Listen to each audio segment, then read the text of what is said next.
All right, we're recording now. So thank you, everybody. This is the update training on Medicaid basics, and it's for February 2021. So we have 3 learning objectives for this training. To be familiar with the income criteria for these programs, that includes AD care, which is full Medicaid or straight Medicaid for people with Medicare. There's another one that has to do with the Medicaid deductible and how often do they have to meet the deductible. I make sure we all understand that one. And then finally, to understand the enrollment options if somebody is on both Medicare and Medicaid. So would they be allowed to enroll in a Medicare Advantage? And then there's some other issues related to that. So our training today, we will talk about Medicaid Overview. We'll discuss those Medicaid programs that are considered Medicaid in the community. We'll talk about where we can find information if we have questions. We will talk about some counseling scenarios. And we will talk about just a little bit on long-term care Medicaid, not too much, just to understand the foundations. So without further ado,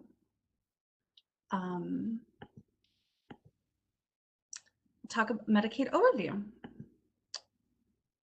So Medicaid is healthcare coverage for people with lower incomes in its family who meet the qualifications.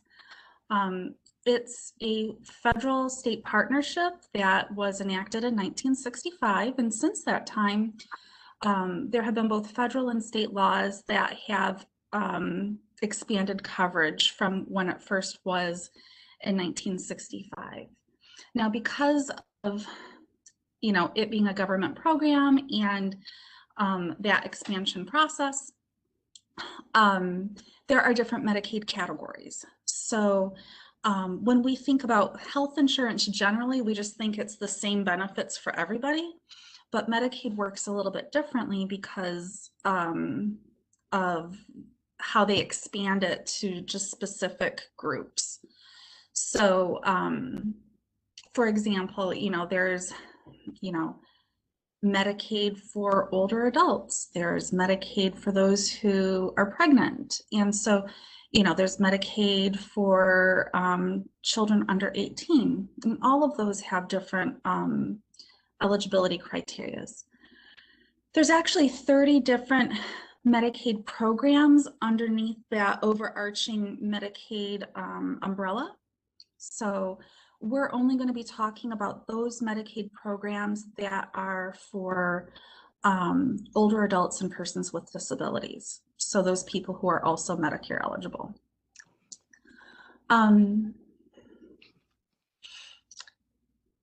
So how this works is, the federal government, they set the kind of like an outline, the basic parameters for what Medicaid looks like. And then the states can tailor those programs to meet their state's needs.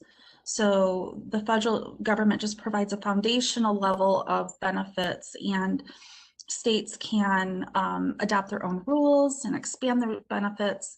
So because of that, it's important to note that Medicaid works differently from state to state. They may have the same basic programs, but the qualification criteria and kind of the details for how it's administered is different from state to state. So therefore, if somebody qualifies in Ohio and they move to Michigan, they may or may not also qualify in Michigan. They can't just transfer their Medicaid benefits over to Michigan. They actually have to apply and start from scratch because there's different eligibility criteria. In Michigan, Medicaid is administered by the Michigan Department of Health and Human Services.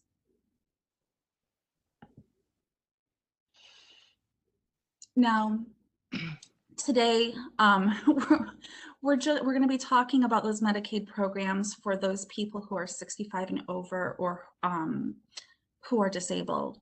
That certainly, we're only going to be talking about the basics, the things that we're most commonly going to see. So I am sure that some of you have experience with other Medicaid programs. I'm sure that there's a whole bunch of stuff that I'm not really going to talk about today because it doesn't impact our population, or if it does, it's, you know, few and far between. So this is just the tip of the iceberg. But this tip of the iceberg is what we most commonly deal with. And those other kind of one-off scenarios, and sometimes one-off scenarios encompass a whole day, right? But those one-off scenarios, or those programs that we don't commonly come into contact with MAP, we're not going to talk about. So I know that there's a lot that I'm not going to talk about today, and some of you may have questions about that, and we'll talk, you know, if you do have questions, we can talk about that offline or later on, but we're just going to deal with the tip of the iceberg. Also, while we're in disclaimer land, a word of warning. We are in a very nuanced season of Medicaid right now. There are some of the programs that use federal poverty guidelines for the eligibility threshold for income. Those programs are not going to change and adopt the 2021 federal poverty guidelines until April 1st. So from January through March, we're still operating with 2020 income thresholds. Now, don't worry, anybody who has received a cost of living increase, that is excluded income for these first 3 months. So it's not going to negatively jeopardize any applicants. But as we're talking about income thresholds, I will be including both the 2020 and 2021 figures for that reason, because for these first 3 months, we're still using 2020 income limits for Medicaid. And the other financial criteria, most of that changed January 1st. It's just the income thresholds for the federal poverty level. So the asset thresholds for Medicare savings program have changed, and you know, some of the other long-term care thresholds. So just wanted to explain that little anomaly before we really get into it. All right, without further ado, let's go. So when we're talking about programs for, you know, the population we serve, we're talking, there are two broad categories, and that would be community Medicaid and long-term care Medicaid. Now, most of what we're going to be talking about today is community Medicaid, but at the end, we'll explain just a little bit about the long-term care Medicaid. The goal is that you'll be able to get us up and running with counseling on community Medicaid programs, and just to know enough about long-term care Medicaid to, you know, have an awareness of it, but not necessarily be able to counsel on long-term care Medicaid. So with community Medicaid, we're talking about 4 programs. We're talking about AD care, Medicare savings programs, Medicaid Deductible, and MyHealthLink. So with any Medicaid program, there's financial criteria and non-financial criteria. So the non-financial eligibility criteria, those are things like citizenship, residency, pursuit of benefits. And I wanted to just touch upon each of these things very, very briefly before we talk about the specific programs. So when somebody's applying for Medicaid, they have to be a citizen of the United States. And certainly they can have immigrated here, and the BEM lists the different green card you know, green card categories, but just in a nutshell, very simply put, a person has to be a legal resident of the United States. They cannot be here illegally in order to qualify for Medicaid benefits. So undocumented persons will likely not qualify. You know, also somebody has to be a resident of Michigan, right? They have to live here in order to get Michigan Medicaid. So for the purposes of residency, a person doesn't have to be here any length of time. So, you know, with a lot of things, you have to be living here for 30 days or whatever, but not for Michigan Medicaid. For Michigan Medicaid, you just have to currently be residing in Michigan and intend to stay. Pursuit of benefits. So Michigan or Medicaid is the payer of last resort. And if somebody is eligible for other benefits, they have to apply for those other benefits. So, you know, you may see this with somebody, you know, a single parent who has kids. If the other parent is not living in the home and still alive, they have to pursue child support. If somebody is eligible for Medicare, they have to pursue getting Medicare. If they're eligible for Social Security benefits, you have to pursue getting Social Security benefits unless they already have them, right? And then categorical eligibility.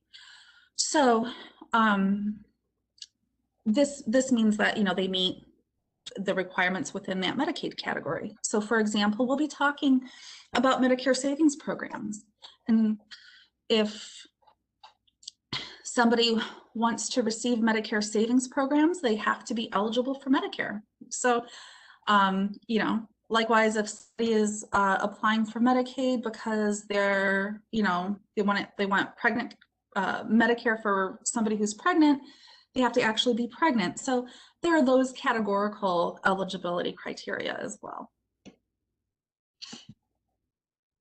All right, so the first program we're going to talk about is AD Care, and this stands for Aged and Disabled in the Community.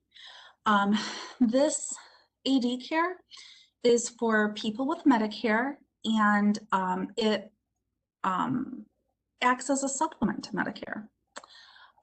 It pays for the Medicare copays and deductibles.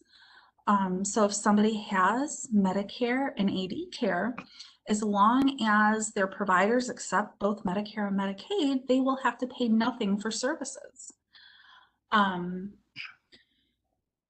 People who receive AD Care automatically are enrolled in QMB, so they have their Medicare premiums paid for. And then in addition to AD Care paying the Medicare premiums, copays, and deductibles, it also offers extra services that Medicare usually doesn't cover. So it will cover transportation, dental, hearing, vision, those kinds of services as well. So, yeah, so they cover all those benefits. AD Care is often referred to as full Medicaid or straight Medicaid for people with Medicare. So if you are talking to somebody and they say they have full Medicaid or straight Medicaid, if they also have Medicare, this is the program they're talking about.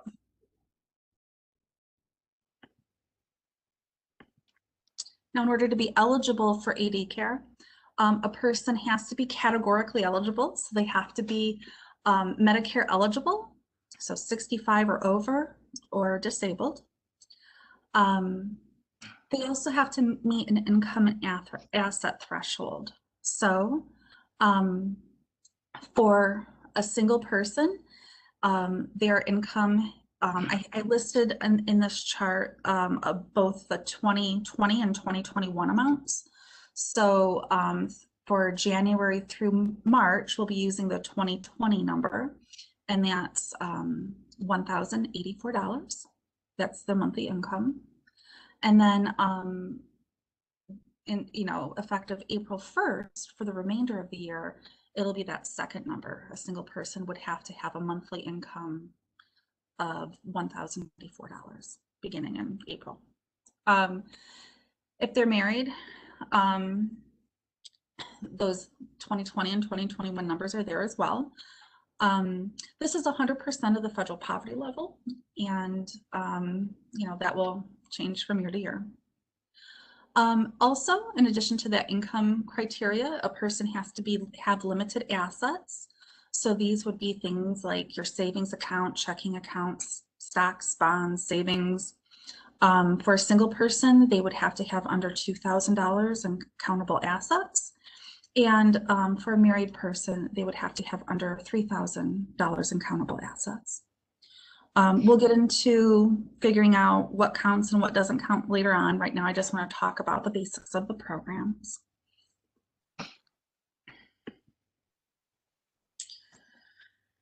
So with AD care,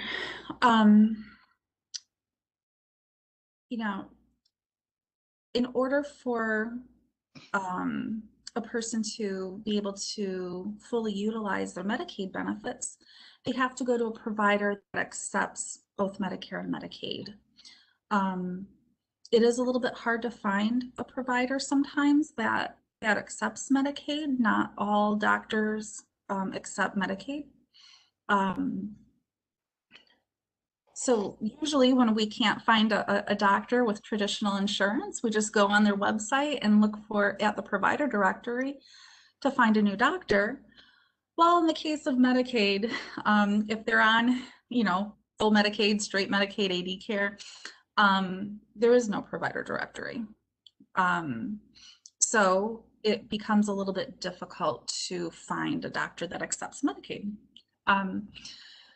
Now, it's important to note that if somebody is a Medicaid participating provider, they're not allowed to balance bill a Medicaid beneficiary. So person that has both Medicare and Medicaid, they go to a doctor that accepts Medicaid, they have to, whatever Medicare and Medicaid pay the provider has to be payment in full. They're not allowed to balance bill the beneficiary. Now, how do we find a provider that accepts Medicaid? Well, it's not a perfect one size fits all. Call around. You know, if you have a doctor, if a beneficiary currently has a doctor that they go to, the best bet is just to call their office to see if they accept Medicaid. But, you know, I will say that I've had a lot of luck calling a hospital. Generally, we know which hospital we usually go to, you know, and so the hospital websites have a provider directory there. Those would be doctors that are either directly affiliated with the hospital itself or have admitting privileges there. So oftentimes those hospital provider directories list what insurance the provider accepts. Now, sometimes those get outdated. You know, if there was a recent change. So even if you find somebody on a hospital list, on a hospital website, it's a good idea to have that beneficiary call the office directly and verify that they still accept Medicaid. Other ideas for finding a provider, you know, check the free clinic listing. You know, the state of Michigan has a list of the free clinics on their page. 211 has a listing of it. AAA area agencies on aging have a listing of free clinics. So that's another avenue to pursue. Federal qualified health centers, they accept Medicaid. So, you know, looking for one of those. Again, the state of Michigan, you could Google it. Also, you know, 211 area agencies on aging have that information as well. Speaking of area agencies on aging, might as well use that resource. You know, they, as many of you know, they have a call center that has listings of different resources. So AAAs cannot provide, you know, give you a list of doctors, but what they can do is they can provide you a list of organizations that may help. So there are some organizations that provide low-cost dental services. Those places also oftentimes accept Medicaid. You know, low-cost vision, the free clinics, those types of places would be available on a listing from the Area Agency on Aging. Health Department may have some recommendations. And then 211, and again, you know, 211 can't direct you to a physician directly, but, you know, medical societies, they may have that. They may have dental clinics, vision clinics, that kind of thing. I do see a question come in through the chat. Sorry, I'm not really good at multitasking with talking and typing. So will these slides be accessible after the training? That is a really good point. The slides are available on ShipTools. They were posted last night, so you can access them now. They've also been sent, were sent to your site coordinators this morning. So I'm not sure if they sent them out or not, but you know, it is available on ShipTools.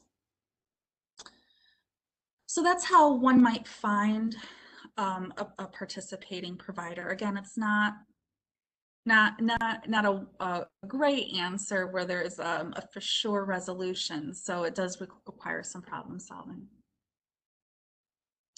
Now, if somebody does have AD care, they would have Medicare and Medicaid to help with their medical services, but they also have to enroll in a Medicare Part D prescription drug plan. Now they can do that in one of several ways. They can have that a la carte option where somebody has Medicare, original Medicare, straight Medicaid, and then a separate prescription drug plan. It's important to note that if somebody is eligible for both Medicare and Medicaid, they automatically qualify for extra help with the Part D costs. So somebody in a Part D plan, whether they're getting it through a standalone Part D plan or in another way, would have extra help automatically. Question came in, does the term dual eligible apply to those who qualify for AD care? Yes, it does. It's a really good question, because we see dual eligible in a lot of literature and in some other trainings. So yeah, dual eligible or dually eligible means that they're eligible for both Medicare and Medicaid. And what they're talking about is full Medicaid, and that would encompass AD care. So yes, it's a good question. So if somebody is wanting to get drug coverage, they can get it through a standalone prescription drug plan. But another option is they can get it through a DSNP. And a DSNP is a special needs plan for dual eligible beneficiaries. So it is a type of Medicare Advantage plan that provides all the services of Medicare, Medicaid, and a drug program all rolled into one plan.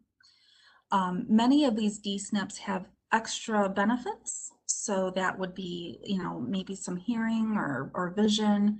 Maybe they cover bathroom scales. So you would have to check to see, you know, with each particular plan to see what they cover.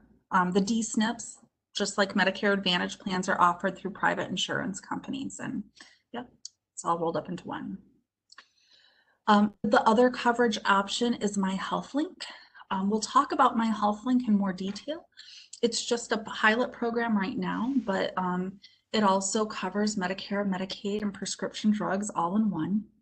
And I'll talk a little bit more about those benefits later on. And then finally, Medicare Advantage and Medicaid. You can use Medicare Advantage along with your Medicaid benefits. Sometimes there's not a DSNP available that covers all the drugs, or maybe the provider doesn't accept the DSNP, or, and they don't accept Medicaid. So sometimes people use Medicare Advantage along with their Medicaid benefits. And if somebody is utilizing that, they would still get the extra help, and Medicaid would help pay for the co-pays and deductible with Medicare Advantage.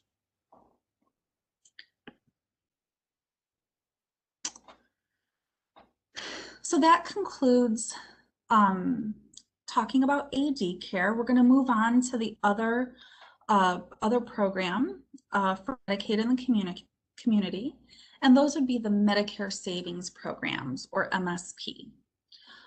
In order to be eligible for a Medicare Savings Program, they have to have Medicare or be eligible to receive Medicare.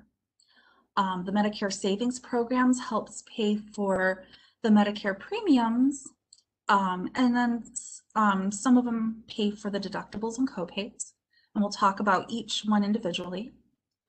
Now, Medicare Savings Programs, it's kind of tricky. Not all of the Medicaid caseworkers know what a Medicare Savings Program is, because in Medicaid land, in their manuals and in their literature and training documents, it's not always referred to as Medicare Savings Programs. Sometimes it's referred to as the Medicare Cost Share or the Medicare Buy-in.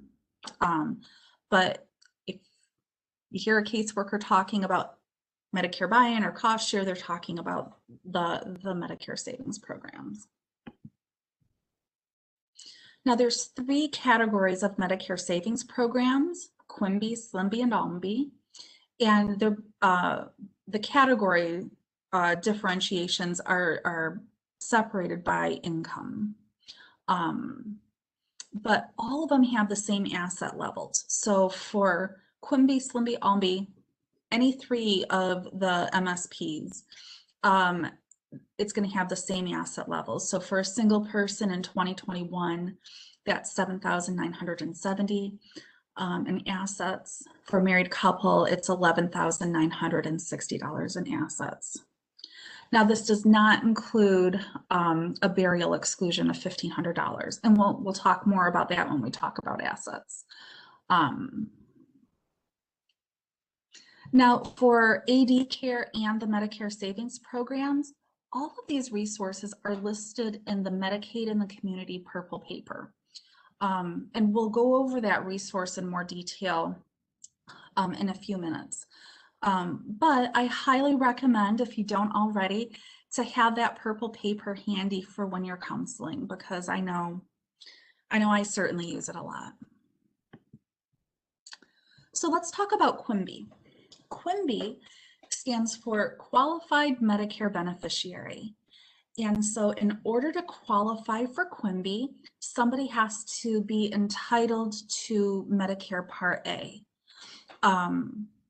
So this would be either free. Most people get Part A for free because they've worked 40 quarters.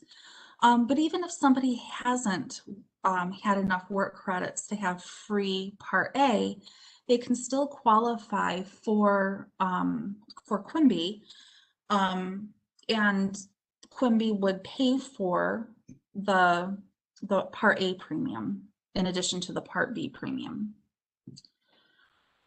In order to be eligible for QMB, it's that asset threshold for all Medicare savings programs that we mentioned. And then the income is 100% of the federal poverty level. So the 2020 and 2021 figures are both listed on this handout. Now, what QMB does is it pays for Medicare Part A and B premiums. So, but it also pays for the Medicare co-insurance and deductibles. So somebody on QMB would be getting a green Medicaid card because they can use this as a supplement to Medicare. Now, just like with AD care, in order for somebody to fully utilize the benefits, the provider does have to accept Medicaid.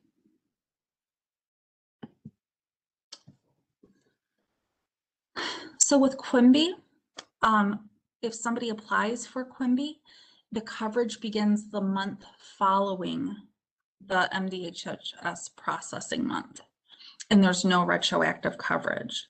So if I applied today for QMB, and they started processing my application today, then my coverage would start March 1st, and I cannot go retroactive.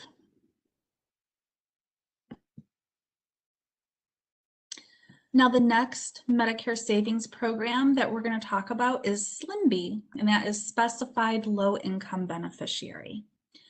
Now, for this program, somebody has to be entitled to free Part A. So somebody who's worked, you know, and this is most people qualify for free Part A, you know, because they've worked or their spouse has worked 40 quarters and has paid into the system. If somebody has not paid into the system and doesn't qualify for free Part A, then they would not qualify for SLMB. And then the assets would be the same assets as any of the Medicare savings programs.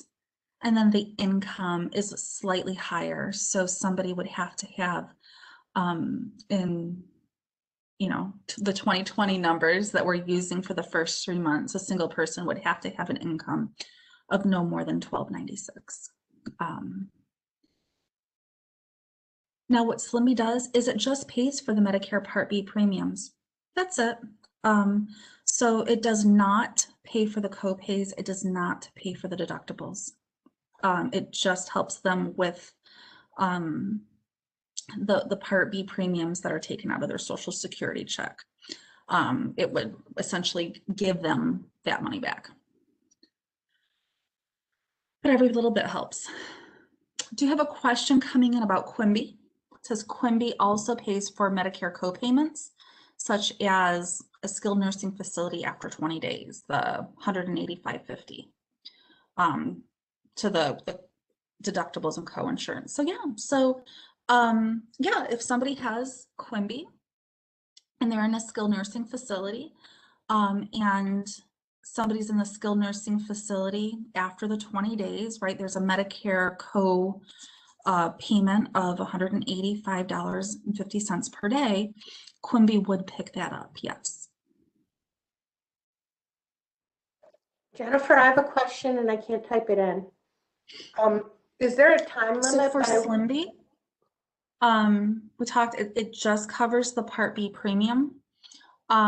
Coverage will begin in the processing month. So if I applied today for QMB, I'm being processed in February, my coverage could begin in February. And it can also go retroactive up to 3 months. Beneficiaries eligible for full Medicaid are eligible for SLMB. So sometimes people are eligible for full Medicaid benefits for another reason other than AD care. For example, if somebody was in a nursing home and getting full Medicaid benefits because they're in a nursing home, they could also get SLMB. And the third and final type of Medicare savings program is ALMB, Additional Low-Income Medicare Beneficiary. In order to be eligible for ALMB, a person has to be entitled to free Part A, and then they have to meet the asset threshold that we have for all of the Medicare savings programs, and then their income would have to be at or below 135% of the federal poverty level, and those amounts are listed for both 20 and 21. And ALMB, the only thing it does is it pays for the Medicare Part B premiums. Now some ALMB fun facts. ALMB is also known as QI, or Qualified Individual. So most publications refer to it as ALMB, but some of the national publications call it QI, or Qualified Individual. ALMB coverage is available for the application month and up to 3 retroactive months unless those months are in a previous year. So if I applied for ALMB in May and I wanted to go 3 months retroactive, I could. But if I applied for ALMB in January and wanted to go 3 months retroactive, I could not, because that would be in a previous calendar year. Somebody cannot be eligible for another Medicaid category in ALMB. They would have to choose, they could not receive both benefits at the same time. They would have to pick and choose. So this includes long-term care Medicaid. So if somebody is on My Choice or PACE or nursing home Medicaid and their income threshold is within the ALMB income, you know, they could not receive those long-term care benefits and ALMB. They'd have to pick and choose. Quite frankly, most people can choose the long-term care benefits. I don't blame them. Now, this does not apply to the Medicaid deductible. So we're going to talk about Medicaid with a deductible in a second. But if somebody does qualify for Medicaid with a deductible and they meet that deductible and have their Medicaid benefits turned on, they could still get ALMB. Now, redetermination is a little bit different with ALMB. So usually redeterminations happen at the 12-month anniversary of somebody receiving benefits. In the case of ALMB, they do their determinations based on calendar year. So from September through December annually is when the ALMB redeterminations happen.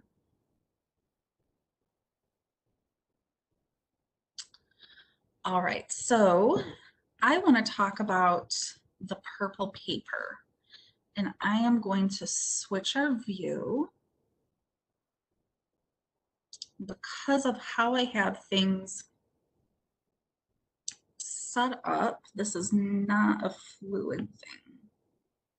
All right, so you should be able to see the purple paper now.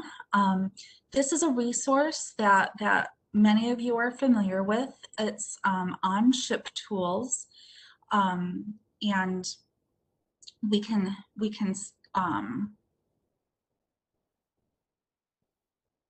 I'll show you. It's under colored paper job aids, but it should be when you go into your resource library, poof, right there somewhere. And this purple paper is the Medicaid in the community chart. Just a couple tips for reading this resource, because there's some things that are a little nuanced. So we're looking at the 2021 Medicaid in the community chart.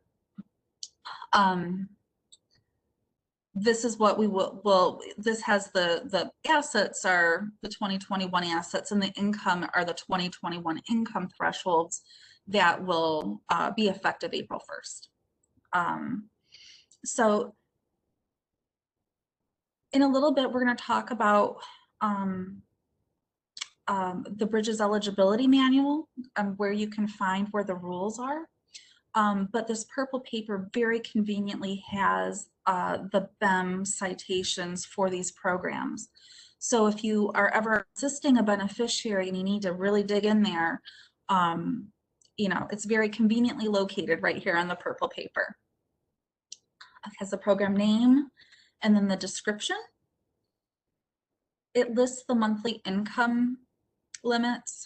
Now, with community Medicaid, there's a couple things. We're going to talk about this in more detail. But the thing to understand right now is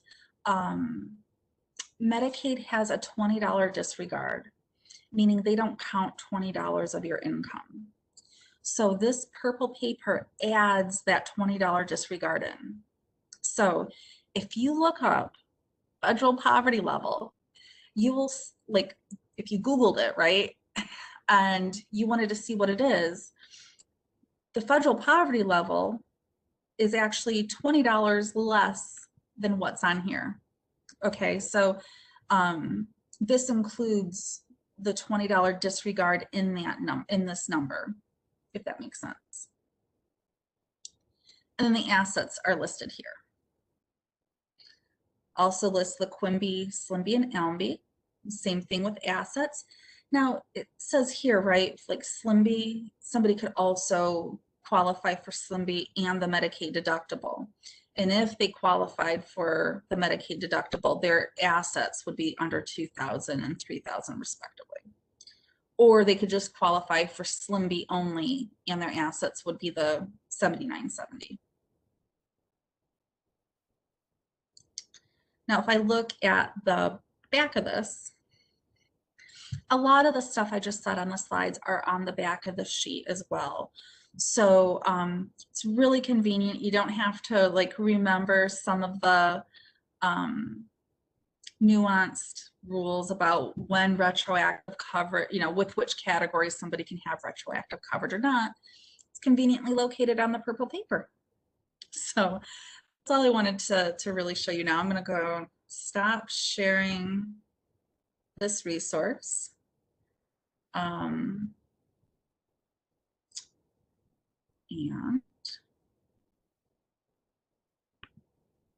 I want to show you where you can find this resource. So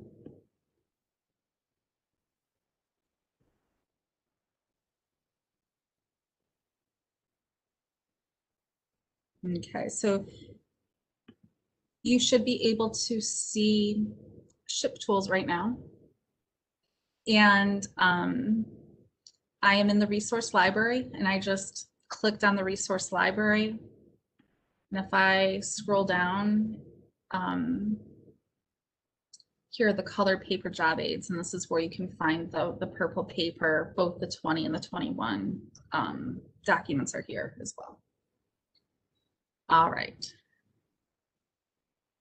Let's stop sharing and let's go back to the presentation.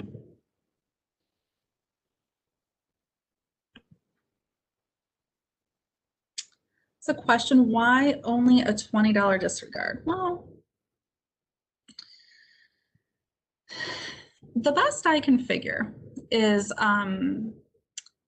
so oftentimes we hear, you know, like, oh gosh, I was just a couple dollars over income for Medicaid. So that $20 disregard is just a little grace period. Why is it only $20?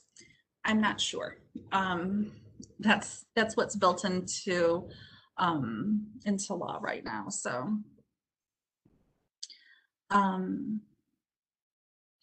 are individuals eligible for SLMB, not eligible for waiver? Somebody can be eligible for My Choice waiver and SLMB at the same time, but somebody cannot be eligible for waiver and ALMB at the same time. Because with ALMB, you can only be eligible for one Medicaid category. Can't get ALMB in another benefit. All right. So moving on, let's talk about the Medicaid deductible. Now, for the purpose of this training here, I just want you to understand what the deductible is and what counts. We wouldn't be determining eligibility. We aren't figuring out the deductible. If you are interested in kind of that more, you know, meaty subject, we will be, there is a training, a statewide Medicaid training in July that kind of dives into all of that. It'll be offered virtually this year. In the past, it was offered in person, but you know, pandemic time. So I encourage you, if you are interested in some of the nitty gritty, that's a really great training to learn some of that information. So the Medicaid deductible, what that is some people don't qualify for Medicaid. They don't have hardly any assets, but they're over income for AD care. but they're considered medically needy because they can't afford their medical bills. So those people could get Medicaid with a deductible. Now, this used to be called Medicaid spend down.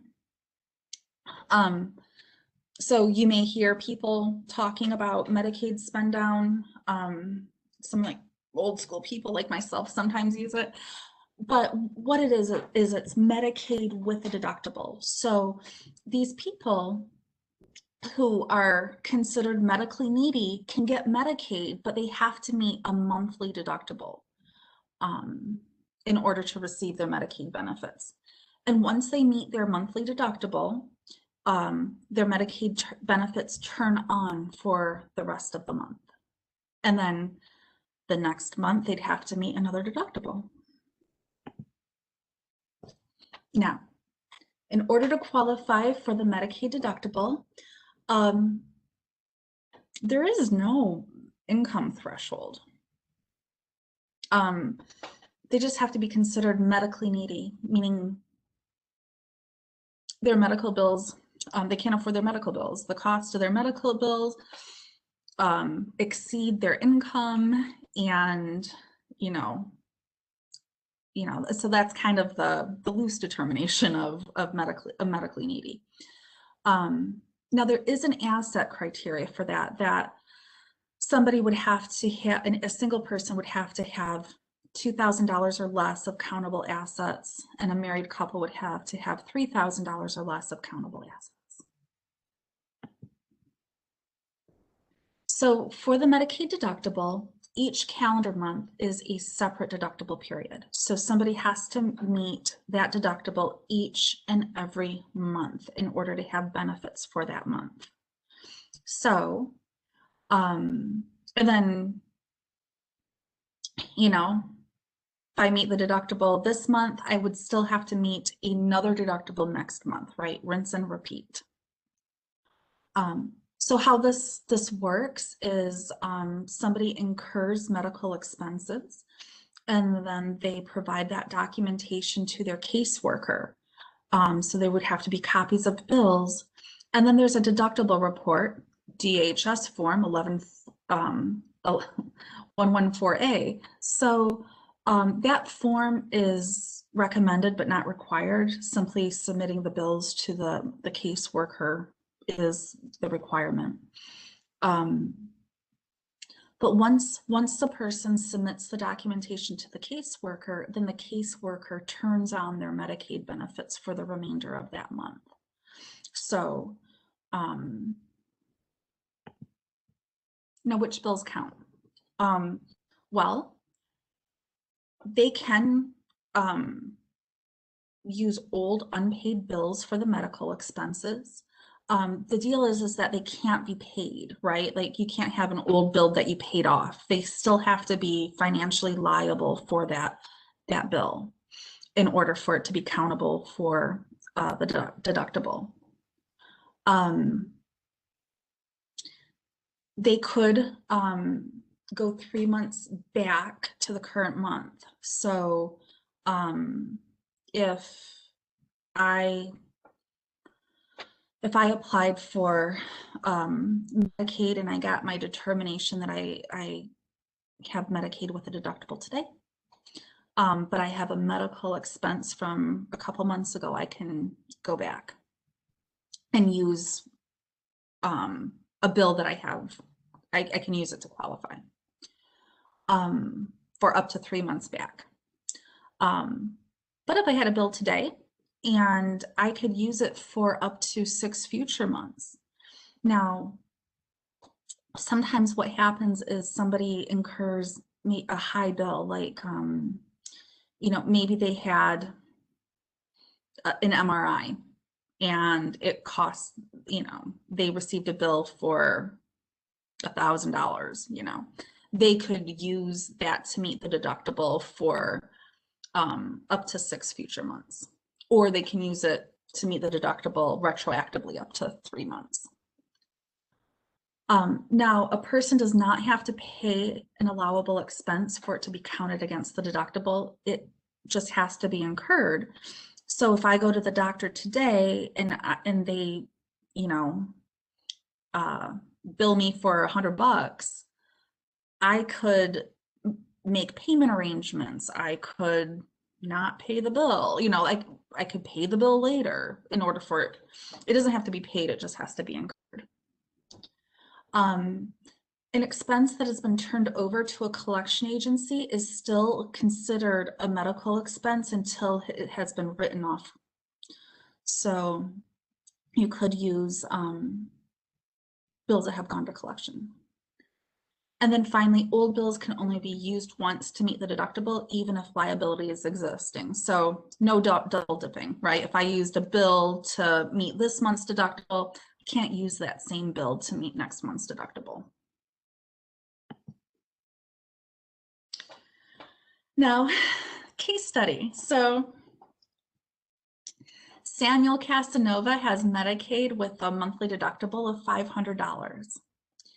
And let's say on February 4th, he had a doctor's appointment and incurred a bill of $250. And at that doctor's appointment, they prescribed him a medication. And when he went to the pharmacy, that drug cost him $100. And then on February 10th, he had to go back to the doctor for a follow-up visit and incurred another bill of $250. So his deductible's been met. So what he would do is he would go to his caseworker and submit the copies of the bills, and bang, he has Medicaid for the rest of the month.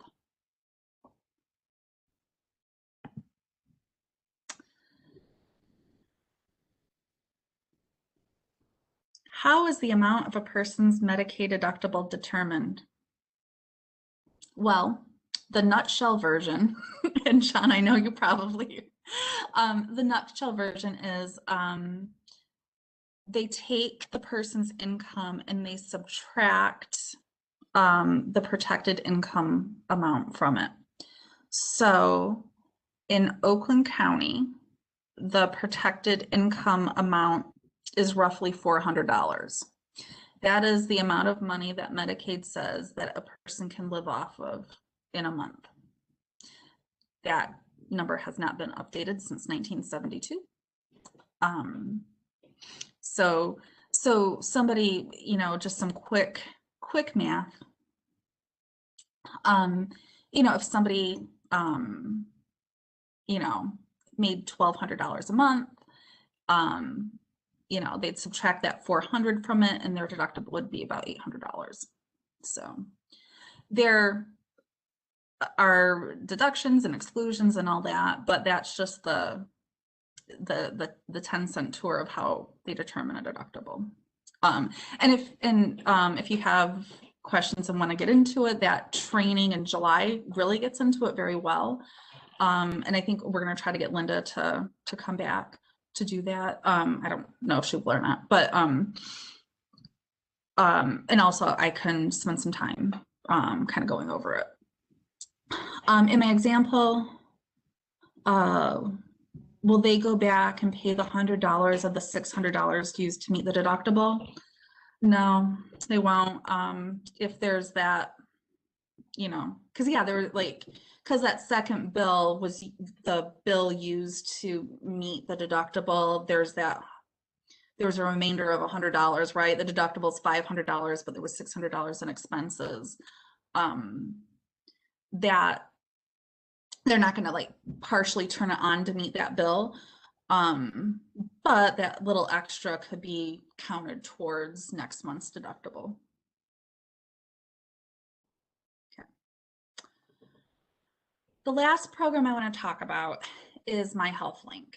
Now, My Health Link is, it's a pilot program, and it's part of, so if you've ever thought, oh my goodness, there's got to be another way, you know, to work with Medicare and Medicaid, you're not the only ones. CMS has also thought the same thing, and they have innovation projects that they've given grants to states to implement. And what they really want to see is they want to see better integration with Medicare and Medicaid benefits so that this very vulnerable population can have better access to care and better health outcomes. So in Michigan, this pilot project is called My Health Link, and this is a managed care program. So it's provided by a private health plan, and it combines all of the Medicare and Medicaid services in one. So it's like Medicare, Medicaid, a drug plan, all in one.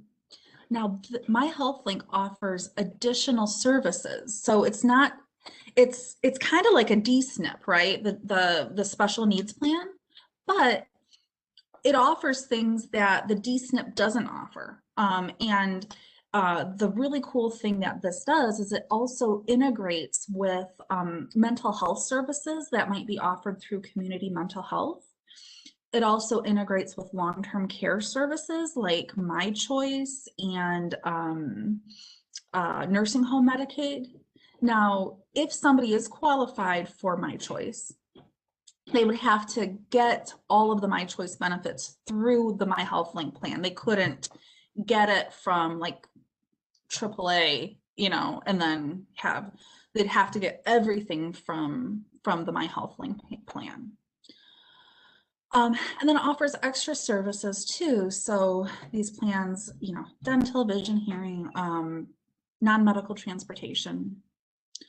But the really great thing with My Health Link that it does up and above the other services is that there is a relatively robust care coordination, that each person enrolled in a My Health Link plan is assigned a care coordinator that checks up on them periodically.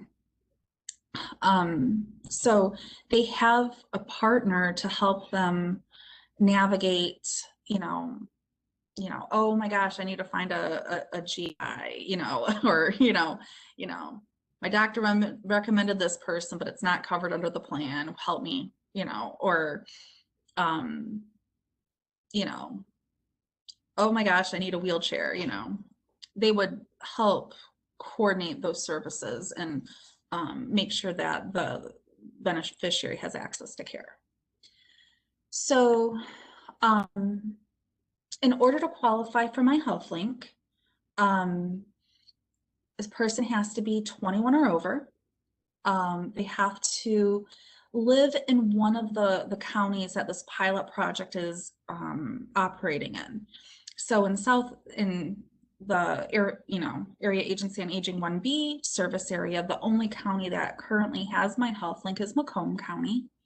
But something to be aware of, especially for any counselors in Washtenaw or Oakland County, is that Wayne County has My Health Link. And so sometimes you might have somebody that, you know, their phone actually gets routed to us, or you might have somebody who, you know, is moving from one county to the other. So, but Macomb County is the only one in our service area that has My Health Link. So a person has to be enrolled in both Medicare and Medicaid, and they cannot be residing in a state-operated veterans home and not currently enrolled in hospice.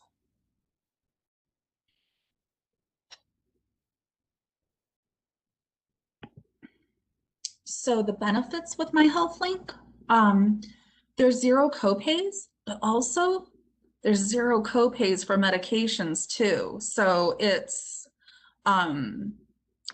that's better than a DSNP, right? And that's better than a Part D plan. Has the care coordination I mentioned. It has hearing, dental, vision, no copays, no deductibles. It does cover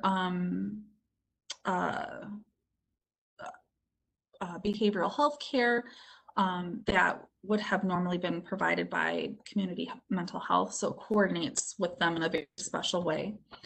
It offers home and community-based care, so that would be like the My Choice Medicaid waiver long-term care services. It's just being offered through the plan as an option. non-medical transportation, medical equipment, supplies, and this also, My Health Link also offers nursing facility care. So somebody residing in a participating nursing home could have My Health Link and be in a nursing home, and that's not true otherwise. If somebody has like a Medicare Advantage plan and Medicaid for a nursing home, they have to go straight Medicaid in order for them to receive benefits at the nursing home. So with My Health Link, as long as the nursing home participates with My Health Link, they can get it.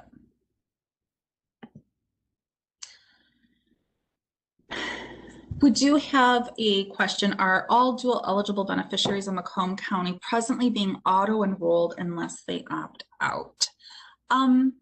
You know, I'm not sure. I know they used to. They used to be auto-enrolled, and I don't know if they're doing that right now. So I'll get back to you because I don't want to mislead you. I think they stopped it, but auto-enrolling people, but I'm a little fuzzy on that. So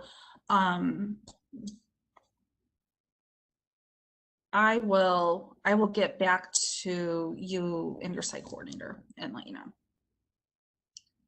All right. Where to find information? Navigating the Medicaid maze. So there are a couple of manuals that are really handy. We have the Bridges Eligibility Manual, BEM, and throughout this presentation, where I could, the BEM has been cited. So, if you do have a handout and are saving the handout, this is a good resource to figure out where the heck to look for the stuff. So Bridges Eligibility Manual, the BEM, that is the manual to see what the eligibility requirements are for a program. So if I want to know, gosh, what does somebody need to do to be eligible for AD care? I can look in the BEM. The Bridges Administrative Manual, BAM, those are the rules that MDHHS has to follow in processing the applications and in administering benefits. That is where you would find what the standard of promptness is for processing an application. And here's another question that comes up. Sometimes I'll get a question that says, oh, I heard that you have to go through MyBridges online application in order to file. You can't do it through a paper anymore. If I wanted to find out if that's true or not, I'd go to the BAM. It's not true. You can file the paper one if you want. The Reference Tables Manual, RFT, that's where the federal poverty level is. That's where some of the, we mentioned with the Medicaid deductible that there's housing or the protected income limit. That's where that is. So it's some of the facts and figures that may change from year to year. And then the other resource that's really helpful is the Medicaid Provider Manual. So with that, that's the manual that Medicaid providers get, right? But that's where you would go to find out, okay, if I have Medicaid and a third-party insurance, how is that billed? If I have AD care, does Medicaid cover routine dental care, or they just do extractions? So that's where you find out where things are covered, how things are covered. And let's check out those real quick. So we'll do this clunky transition.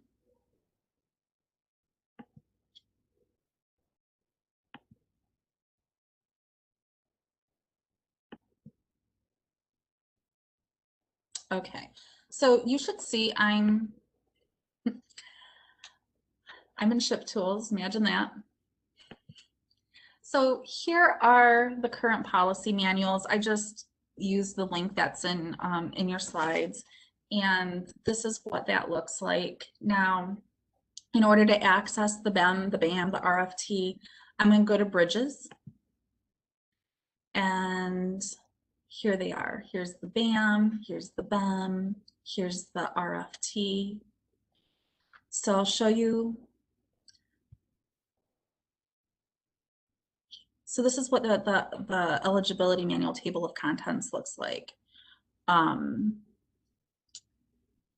know, and like the 100 level, that's where the programs are. So I can see, oh, here's that waiver for elderly and disabled, the My Choice program I've been talking about. Oh, there's my child. Scroll down a little bit. AD care, Medicare savings programs, right? Scroll down. 400 is where assets, if we have what counts as an asset, how it counts. So, you know, if you ever have a question for how that is, this is where you would go. 500 is income. So, and then if I click on it, it'll take me to the link, and there's a table of contents you can use to help navigate through that. So that's what the policy manuals look like. I'm going to kind of click over to the next tab I have open, and this is for the provider manual. So sometimes takes a minute to open because it's a very robust document.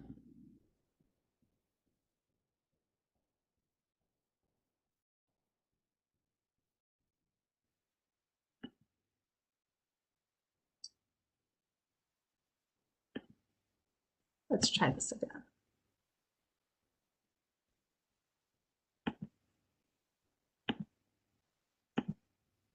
Okay, so here's the provider manual.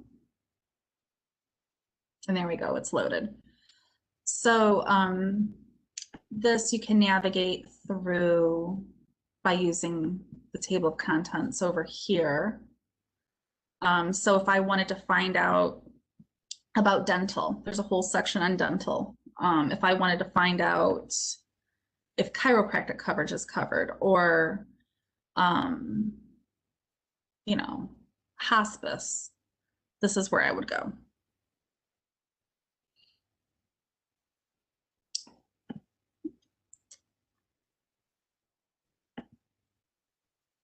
So kind of migrating back to PowerPoint. Thank you for your patience. Yeah, so those are the manuals. Now, MDHHS contact information. All right, so how to find out. So the first place I want to show you is the county office information.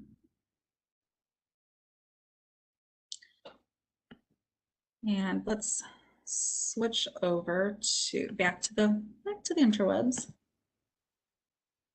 Okay, so if I follow the link, it takes me to this big map of Michigan, and I would click on the county that I want to check things out in. So let's pick on Livingston County. And so it will list the main phone number, the address, but it also lists the director. And so this comes in handy when, if you ever have an unresponsive caseworker, this is where you can find out who the director of that MDHHS office is, so that you can escalate. And then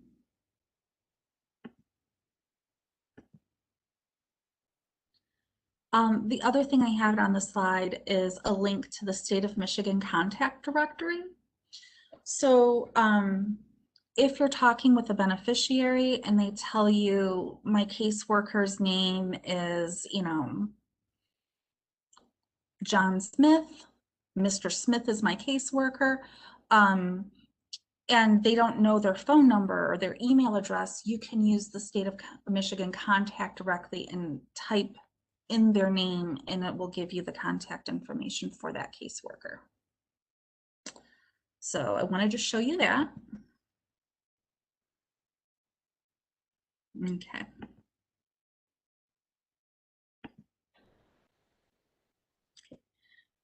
Back to the PowerPoint. Yeah, so it comes in hot handy when you're trying to contact the caseworker or their boss, their director. Okay, let's talk a little bit about counseling. All right, so the next couple of slides have to do with screening. So we talked a little bit about these different Medicaid programs, and so I wanted to kind of, you know, part of what we're doing is we're screening, even though we're not the official person making the determination. What we're trying to do is we're trying to find out ways that we can help, right? You know, somebody says I can't afford my medical bills. We want to try to see how we can help. So when I say screening, that's kind of when we're trying to figure out, you know, how we can help. That's essentially what we're doing. So some screening tips. Have the cheat sheet handy, right? So, but being able to know what the income thresholds, what the asset thresholds are, is very helpful when we're trying to see if there's any programs to help that are available to help the beneficiary. You know, this seems like a silly thing to put in, but get to know the beneficiary, right? You know, that, you know, if somebody calls and says, I can't afford my medicine, you know, well, we kind of have to play detective a little bit and find out what's going on. And, you know, an apology goes a long way. If you think you're being too nosy, I would encourage you to keep going. And you know, you know, it's finding out why they can't afford the medical costs. Did something change in their life? Did they recently lose coverage? Did they recently, you know, separate from a loved one? Trying to find out what's going on. Were they prescribed a new medication? Did they lose housing? You know, what is their income? And when we're talking about that, is it gross or net? So when they say I get a Social Security check of $1,200, well, is that what gets deposited into the bank?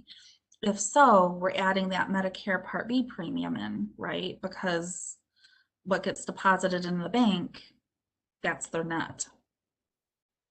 Are they including all their income resources?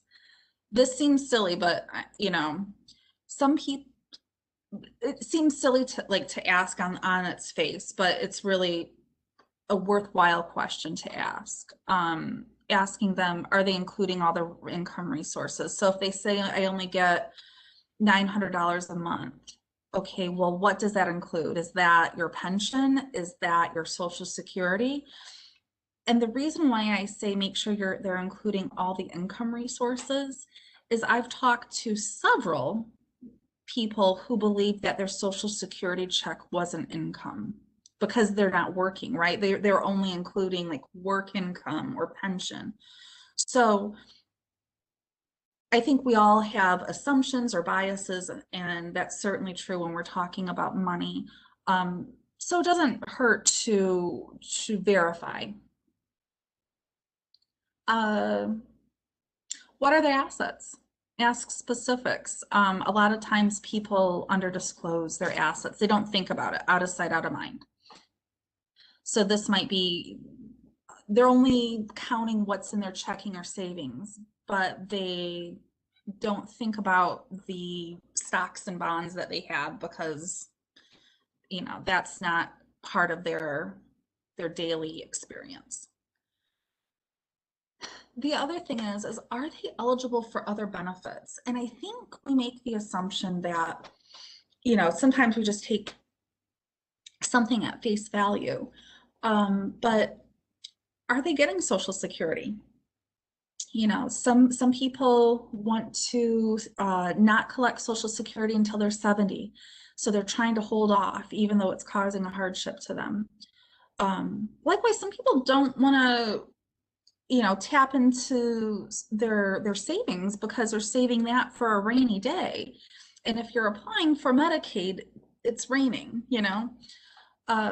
Are they eligible for Medicare? If they're eligible for Medicare, and I've had this come up where somebody doesn't want to get on Medicare for whatever reason, well, they have to in order to get Medicaid.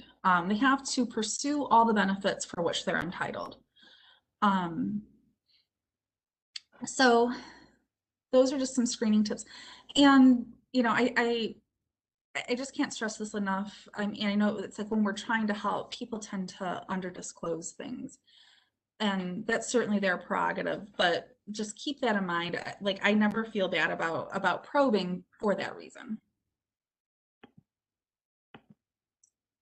Okay, so some screening tips related to income. So when we were talking about AD care and the Medicare savings programs, these are like, that number is countable income, okay? Now, not all income is counted the same. So,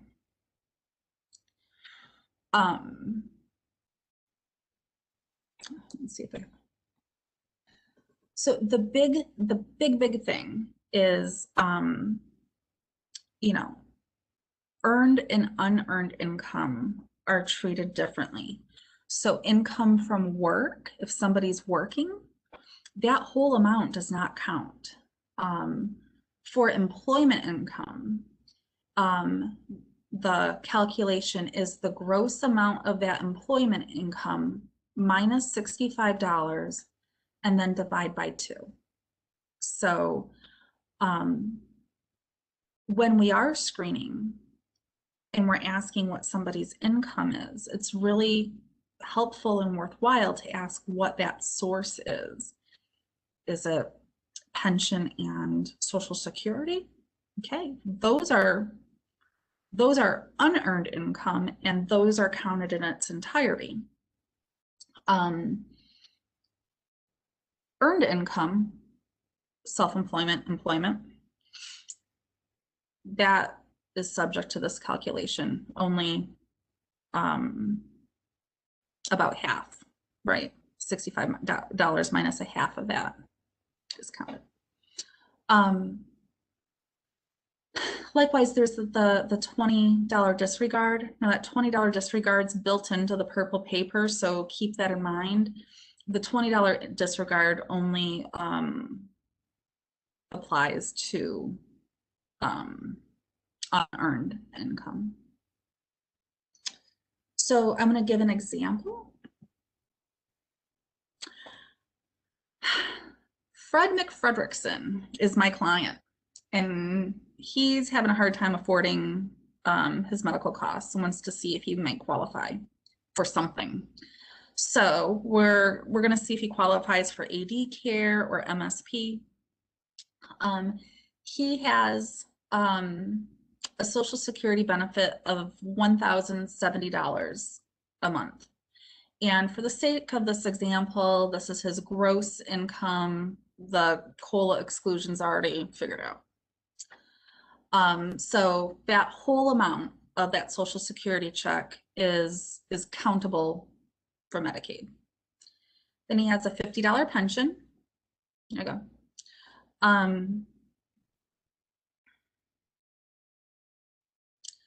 And then we're talking about work. Okay, so you know what, he works, he has a small part-time job, he makes $10 an hour, and he only works about 5 to 10 hours a week. So You know, it's not a lot, it's just enough to keep him out of trouble, and offer him a little bit of money.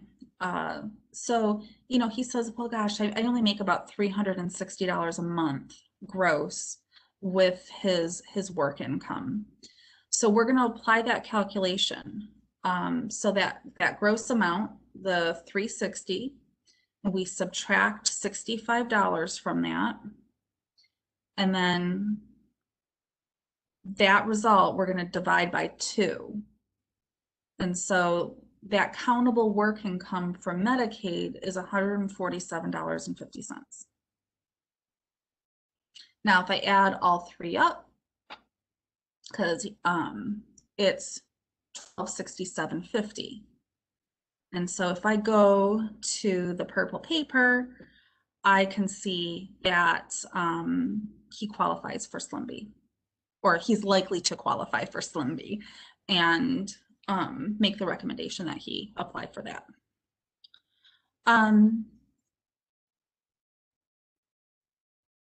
What does it mean that the $20 is built into the purple paper?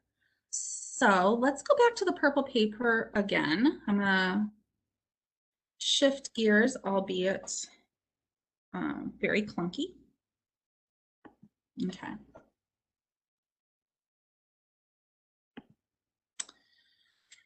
So when I'm looking at the amounts here in income, AD care, is somebody with 100% of the federal poverty level can get AD care.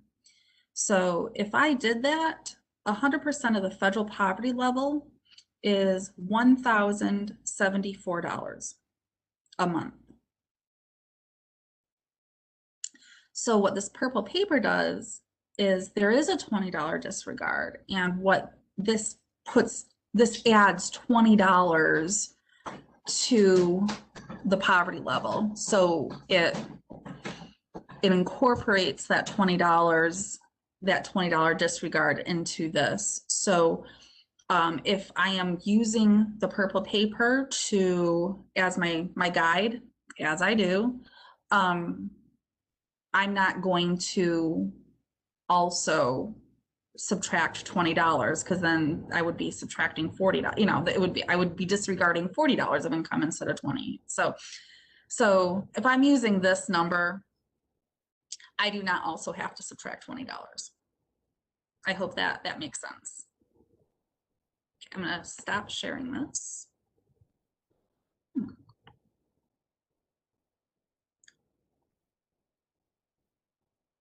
I'm sure there's an easier way to transition. Okay, so we should be seeing the PowerPoint presentation where I have this example.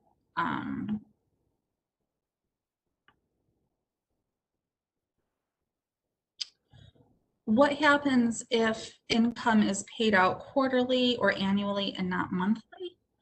Then the caseworker would attribute that income source accordingly. So, you know, is it something, there's a lot of questions that kind of go into that. But if it is something that happens every, year, they can divide it out. It also depends on what the income source is and how it's counted. So, they can divide it out and aggregate it across, using monthly income.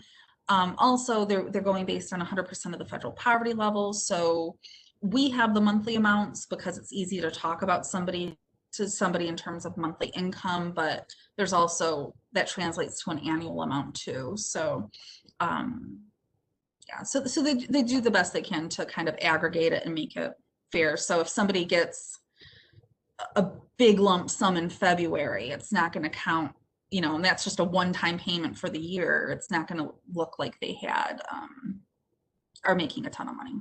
So they'll aggregate it out.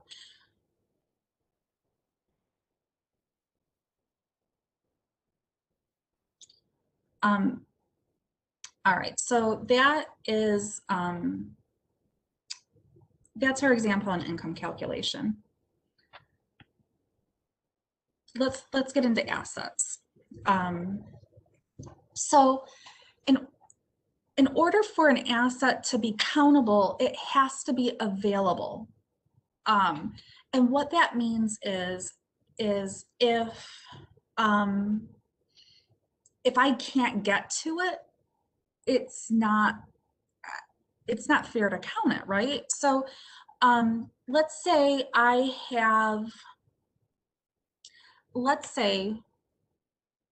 my siblings and I own a second home, right? The first home isn't counted, but let's say that we own a vacation property, you know, on Mackinac Island. Why not? Like, why not dream big here?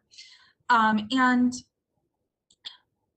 well, the value of my vacation property can only be counted if I'm able to sell it, you know? So in that case, my siblings are not giving up their share of that vacation property. So I can't get my hands on it to sell it. So therefore, that vacation property is not available to me to sell. So it cannot be counted against me. If I'm joint owner in a stock, the same thing. If my sister and I have a stock and we're joint owners of it, and she's not willing to sell, and I can't split off my part of it, then it's not available to me, and I can't do it. So in order for it to count against you, it has to be available to you to sell. Likewise, something has to be saleable, meaning that if I owned a countable asset that could not be sold for fair market value, then I'm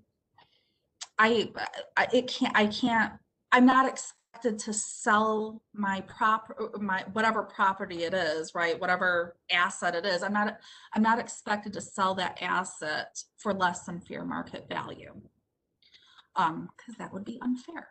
So getting back to that vacation property in Mackinac Island that my siblings and I allegedly own, if I was the sole owner of that property and it were a vacation property, in order to be eligible for Medicaid, I have to sell it. So let's say I go through the process, and remember when the housing market was not doing as good as it is now, gosh, I had it on the market for fair market value. It's been on the market for a few months. I'm trying to sell it for fair market value. Nobody's budging. Well, then that asset can't be counted against me. I can still be able to get Medicaid in that instance, because it's a non-saleable item, meaning that in that case, it wasn't available to be sold for fair market value. So some things that don't count as assets, household and personal goods. So nobody's expected to sell their silverware, their chairs, or their dining room table. Those don't count as assets. One vehicle does not count as an asset. The homestead for community Medicaid does not count for assets. I'm not even touching long-term care Medicaid. We're just talking community Medicaid. And then there is a burial fund exclusion. So if somebody can exclude up to $1,500 for their burial, but it has to be clearly designated, meaning it has to be like a separate, this is my burial account. And that can take many forms. It could be in the form of life insurance. It can be form of a funeral contract, it could be in a separate, clearly designated account. And this is where we're getting technical, and I kind of don't want to go beyond that. But BEM 400 has more information on that. And if you have questions, we can answer those offline.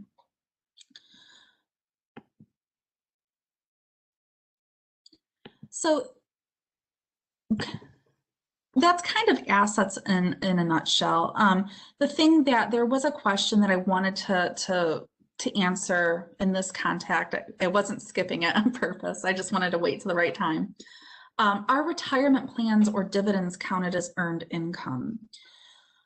So it depends. Medicaid typically treats those as assets. And the reason is because you could withdraw, if you can withdraw that in a lump sum or higher amounts, if you can borrow against that, it's considered an available asset to you, even though you're using it as an income source. So if the setup of that account is such that you can take a lump sum, borrow against it, it is considered an asset. If it is something that you are not able to do, and you just get $50 a month from a pension, right? Or that's a really low number, but you get it. If you just get $50 a month through a pension, and that's just how it's set up, then that's income. So, and then same thing with annuities. If the setup of the annuity is something you can borrow against, it's considered an asset. If it's just something that's a monthly distribution, that's the only choice, it's income. And then lastly, how does MDHHS determine whether joint property can or cannot be sold? How does the beneficiary communicate this to DHHS? Kind of gets into the simple answer, Medicaid basics, is it's a conversation you have with the caseworker. There's a whole bunch of stuff. There's a couple different options in determining what the fair market value is and how somebody can figure that out. But the MDHHS caseworker is really there's rules that they have to follow, and the person would work it out with them. And if you do have a question that kind of wants to get into like the nitty-gritty a little bit more than what we're doing in this Medicaid basics situation, we can talk about it at the end. Okay, so that's assets.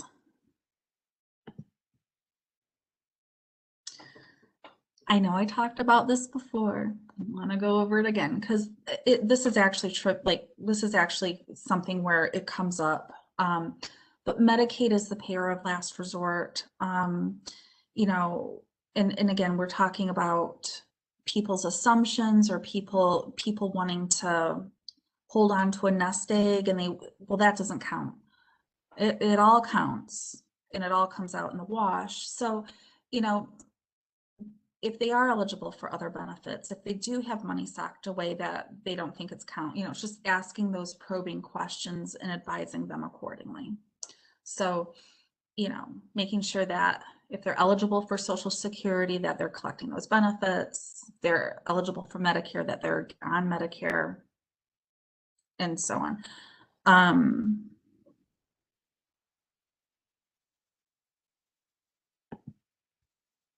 Just a final word on eligibility.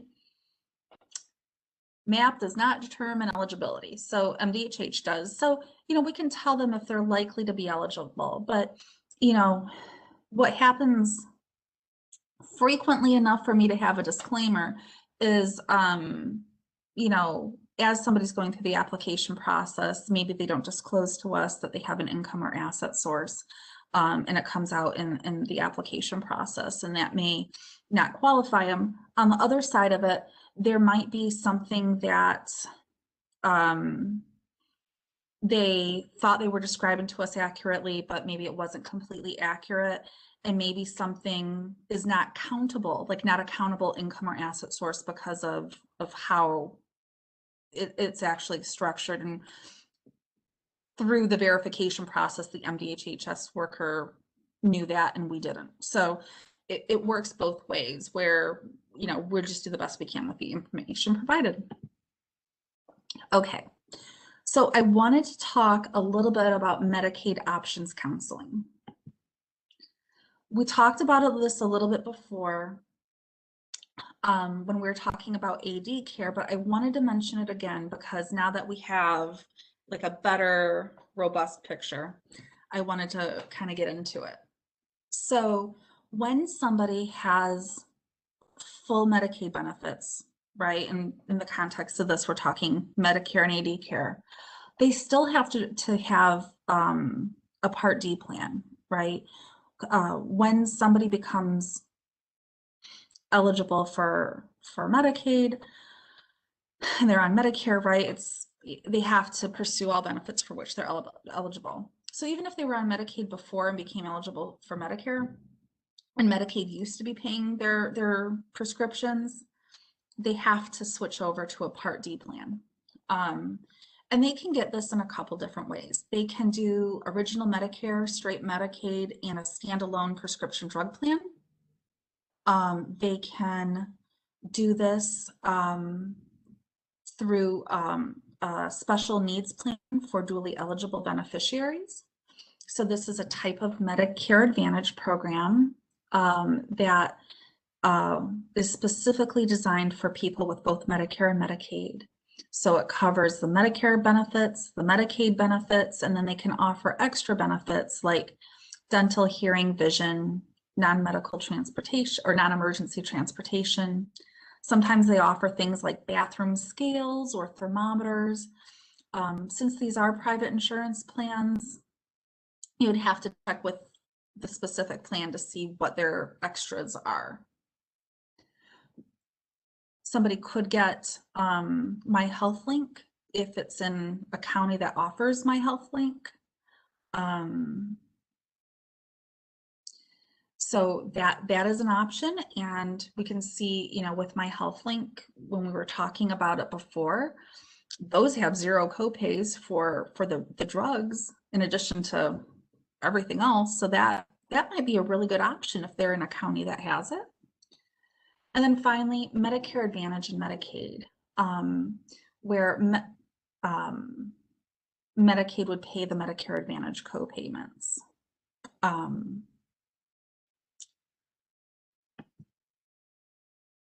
So I kind of have like a pros and cons list. So we have, you know, the option, and then, you know, how it works, Medicare, Medicaid, and the drugs, and the pros and the cons.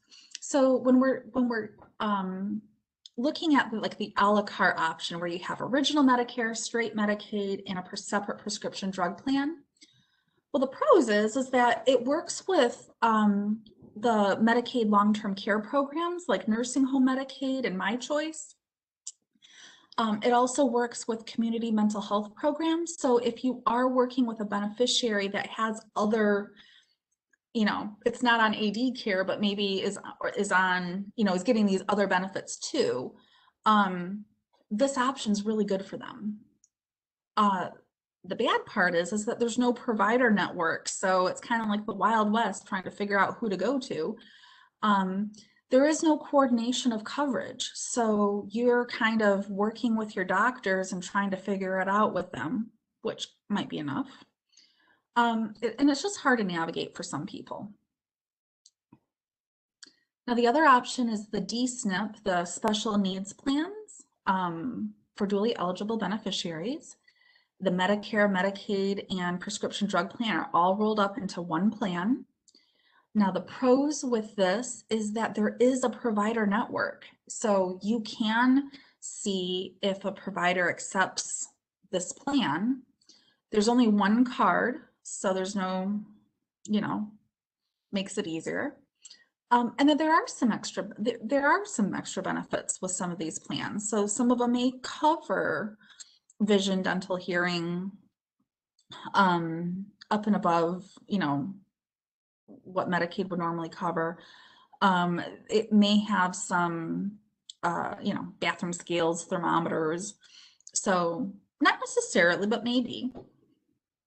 Now the cons is that if somebody is in a nursing home or getting My Choice or is on community mental health, the DSNPs don't work with those programs. So somebody in one of those DSNP would not be a good option for them.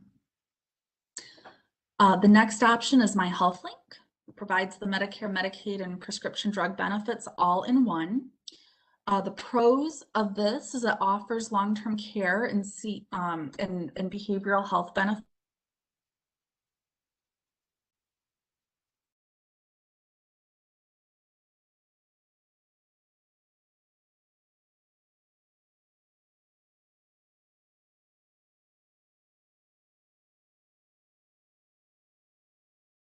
It does have a provider network, and there's some pretty robust care coordination.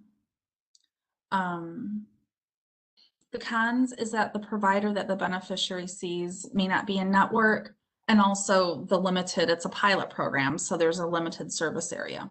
You know, Macomb County has it going on.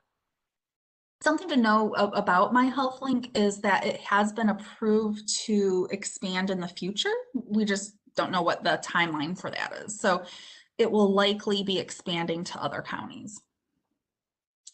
And then finally, the Medicare Advantage and Medicaid, where Medicaid would help pay for the co-pays and deductibles with Medicare Advantage. So the pros of this option is that there is a provider network. The person would have 2 cards, but this is not a popular option because you know, it's not like that seamless D-SNP situation. You know, it's you're kind of you're piecemealing it together, and there can be some billing issues.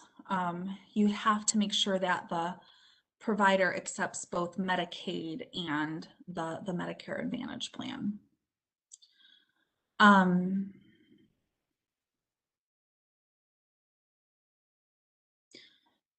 There is a question, can they have original Medicare, a PDP plan, and their Medicaid plan be Meridian or some other provider?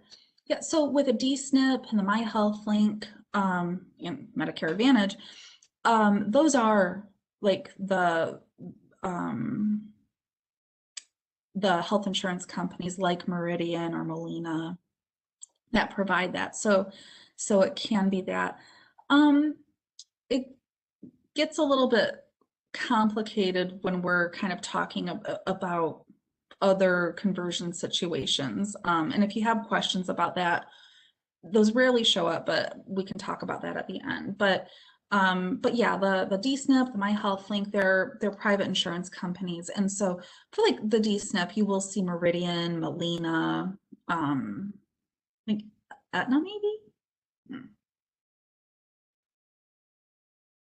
Okay.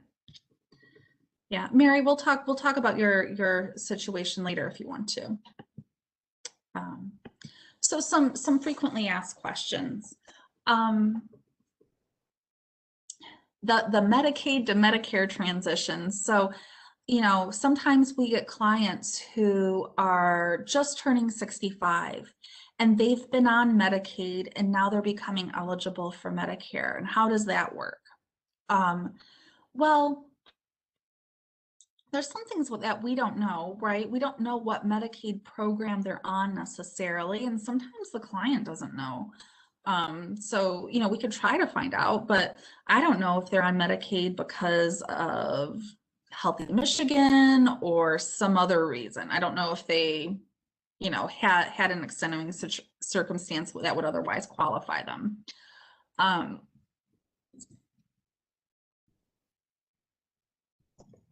And this comes into play because the question that comes up is from MAP counselors, to me at least, is I was told one thing by one caseworker and then I had another client and was told a completely different thing.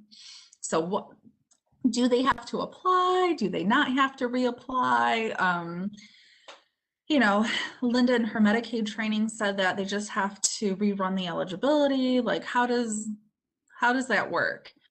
So I don't know that we're going to have a one size fits all because we don't necessarily know what it looks like behind the scenes.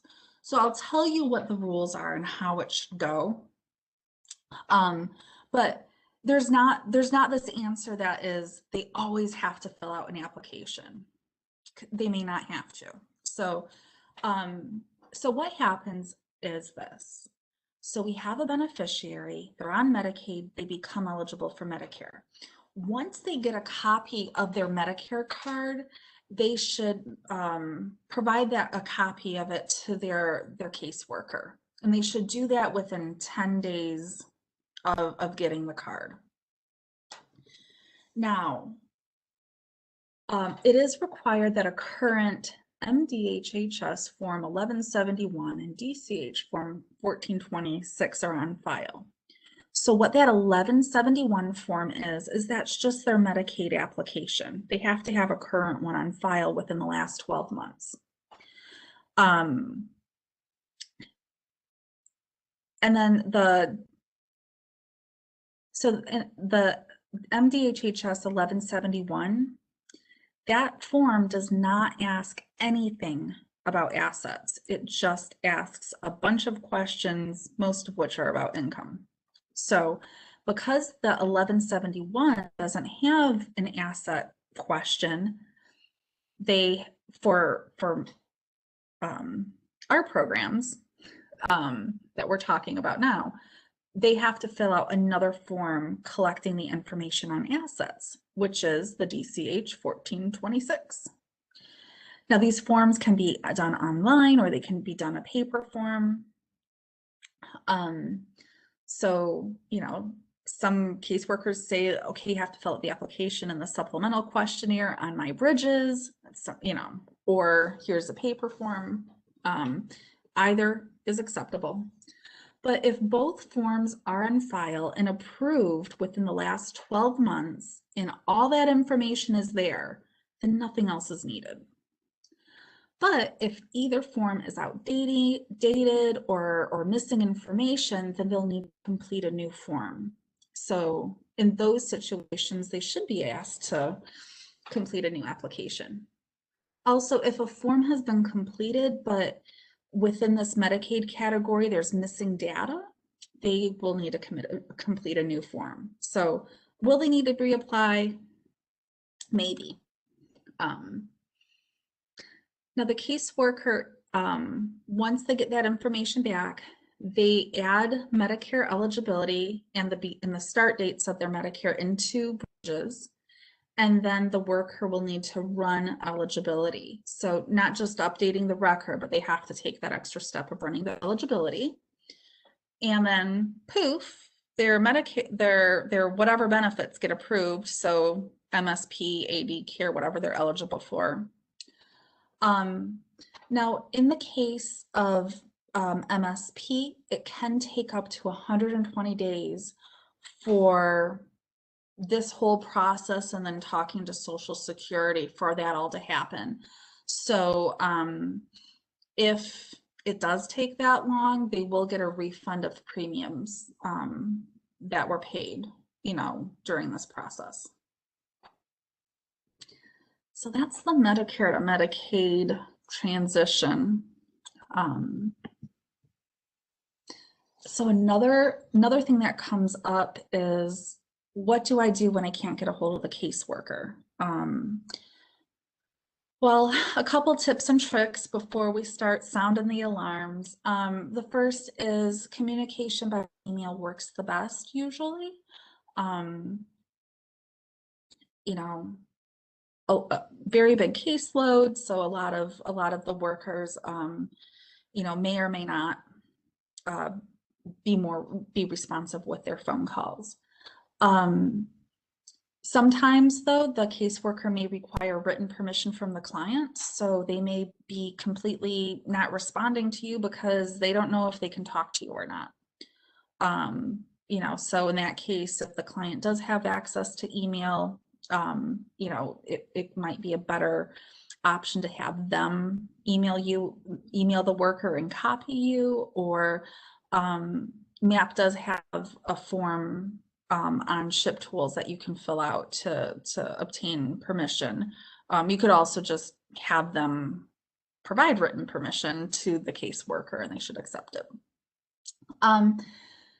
It's also helpful to specify that you want a response and a preferred outcome. So sometimes the caseworkers don't reply because they don't have to, right? That, you know, if the client is like, hey, I'm notifying you that I moved and here's my new address. Sometimes, you know, the caseworker just is trying, you know, makes a change and doesn't respond back to them. So if you do want a response back, specify that you want a response back and specify what you want. So if you're like, hey, I'm notifying you of this client's change in address, please respond to me with the confirmation that you've received this message. Or, you know, most likely it's a more complicated thing. I'm writing on behalf of the beneficiary. They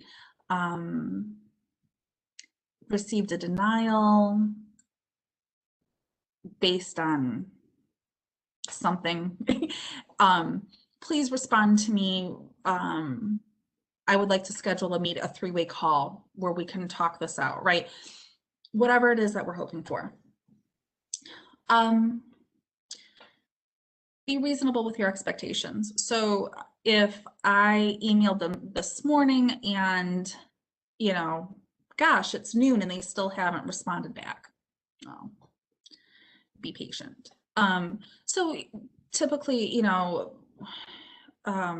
give them a couple days to respond before sounding the alarm. And then at that point, escalating.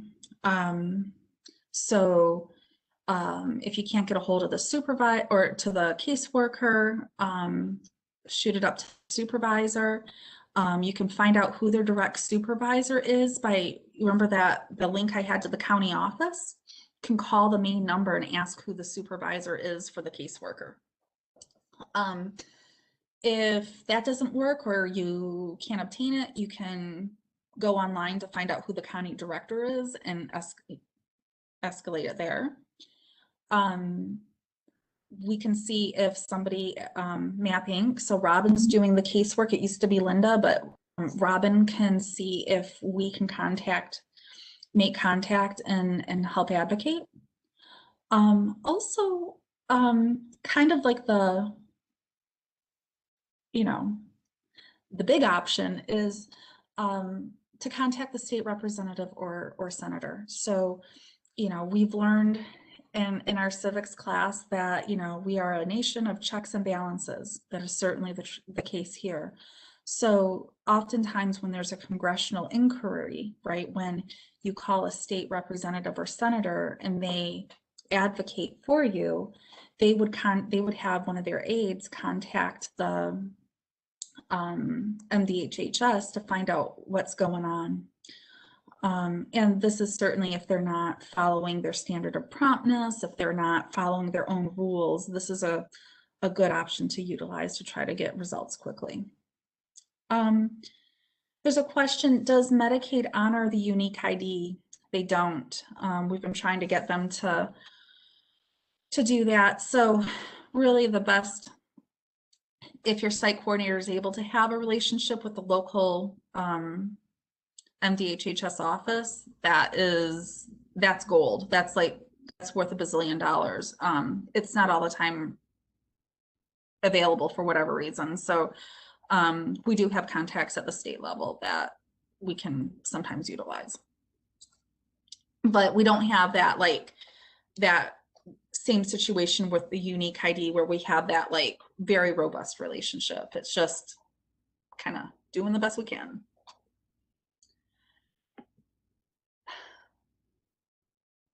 So next I want to talk about dip our toe into long-term care Medicaid. We'll be talking about the nursing home Medicaid, My Choice Waiver, and PACE. So for nursing home Medicaid, Medicaid can cover long-term care services in a nursing home. If somebody gets Medicaid because they're in a nursing home, they still need a Part D plan. And, you know, they may need to retain their Medigap. We'll talk about that in a sec. They have to have original Medicare and Medicaid. And actually, you know, if they are not yet eligible for Medicare, you know, there's a process that kind of takes it a sideline. So with nursing home Medicaid, this kind of works a little bit differently. Let's talk about eligibility.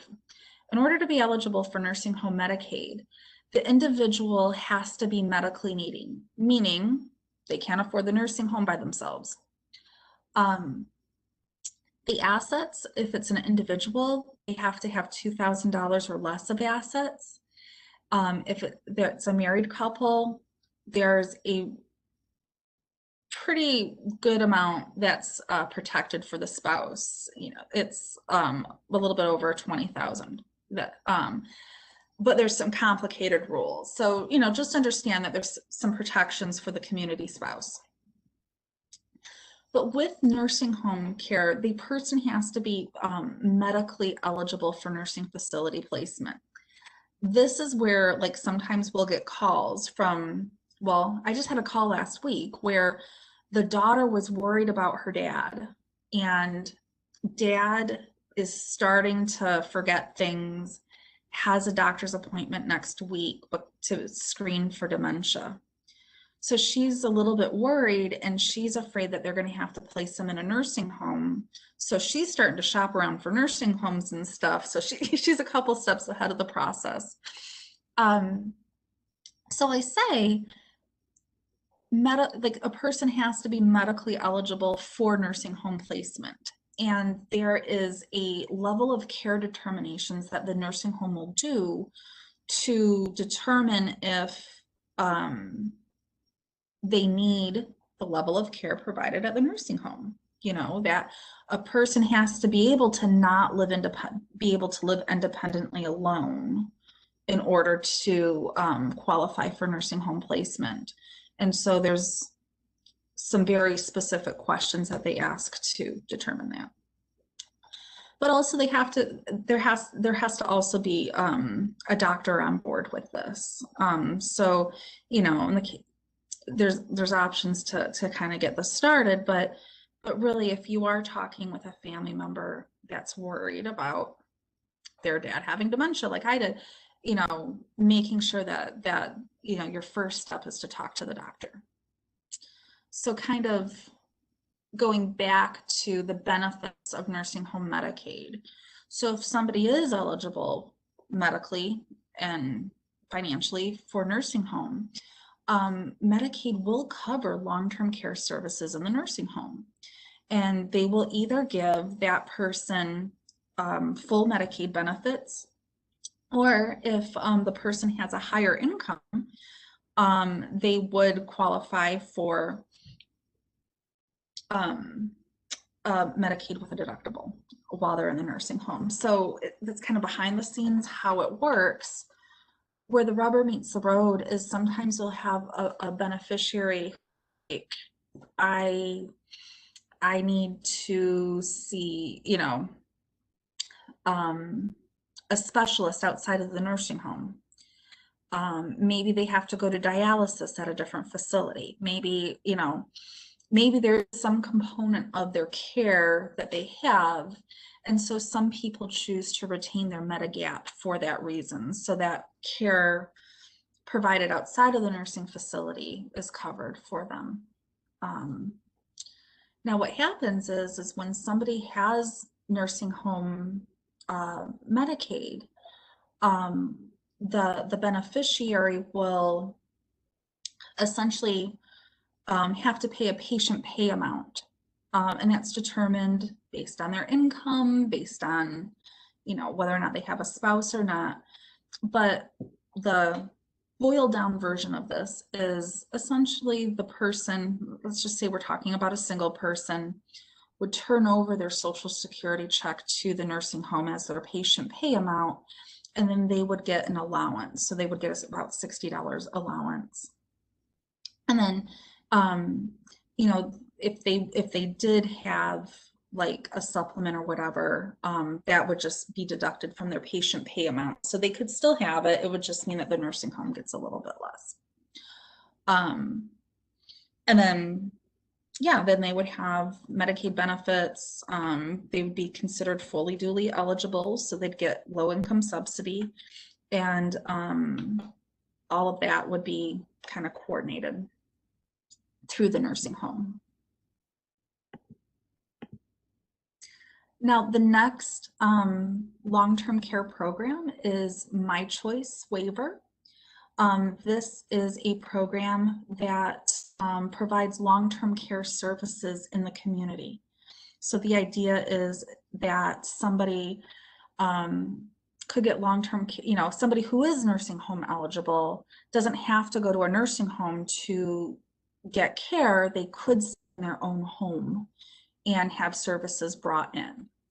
My Choice will not pay for 24-hour care. So if somebody is that far gone and they don't have like somebody to provide, a family member to help out, then they may in fact have to go to a nursing home. Now, My Choice is administered by waiver agents, so it's not directly done by the state. Area Agency on Aging is a waiver agent for your counties. I think DNOM is another one, but these waiver agents would be the people to administer the benefits. So they would, help make sure that those services are delivered. So there's a care manager at the waiver agent that would help them get those long-term care benefits in the home. Now, what would they qualify for? Well, it depends what they need. So there's a whole array of options that could happen, but just because, it's not like, what can I get? It's, what do you need? So the care manager would do an assessment, and it's very person-centered. They come up with a plan of care. So they look at what resources, so talking money, but we're also talking family members and, what's their situation like, and then they'll come up with a game plan to kind of help provide the care that they need. So some of those things that could be provided are adult daycare, or somebody to help out with housework, home delivered meals, personal emergency response system. So those little buttons that I've fallen and I can't get up buttons, that's what those are. Respite care for the primary caregiver. There's a whole bunch more, but all of that's determined by the plan of care, but it wouldn't be 24/7 care. Oh, MORC is the other waiver agent. Thanks, Mary.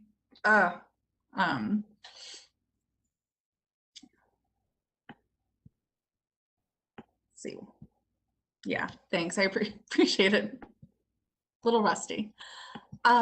So in order to be eligible for My Choice, the person has to be 65 years old or over, or they have to be 18 and over and disabled. They have to medically qualify. There's an income threshold. So that you can see the income threshold's a little bit higher than the other Medicaid programs. And then the asset situation's the same as the nursing home. The last and final long-term care program that we'll talk about today is PACE, and that stands for Programs for All-Inclusive Care for the Elderly.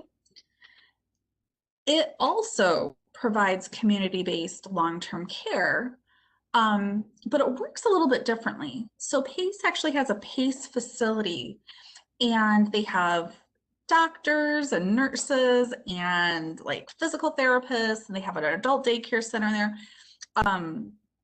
So the PACE facility will coordinate all the health and long-term care services.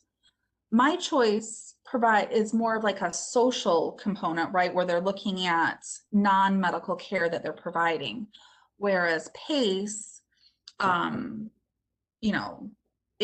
provides some of the long-term care supports like chore service or adult daycare center, but it's more of a medical model, right, where they are also have the doctors and other healthcare providers at that PACE facility.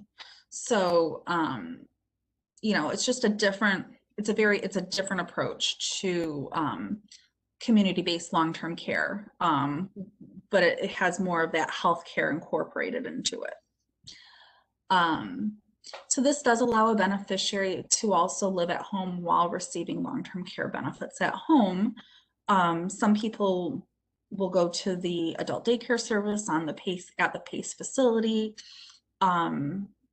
If they need to go to their doctor or anything like that, they go to the PACE facility. So that PACE facility really becomes the hub of their care, and their social worker, their doctor, all of them, they work very, very closely to help coordinate care.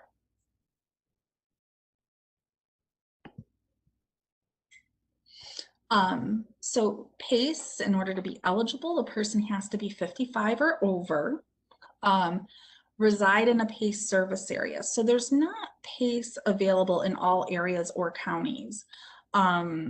You know, if somebody is interested in PACE, you know, the local area agency on aging would have that information. Also, the state of Michigan's older MDHHS has information on that as well. But there is one in Washtenaw County, and then there's one in southeast Detroit, maybe a portion of Detroit that also covers like a little bit of Oakland County. And there may be more. It's been a minute since I've kind of gotten intimate with PACE. Oh, Macomb also has a PACE program now. Yay! Okay, thanks, Carla. So yeah, the financial criteria is the same as my choice. Somebody has to be medically eligible, just like my choice, but there's just a couple other hoops to go through. All right, so I am done with the presentation. I've stopped sharing the screen. Let me just double check to make sure I've gotten to all the questions that I need. Okay. I think I have answered all the questions, and so at this time, I am going to stop the recording.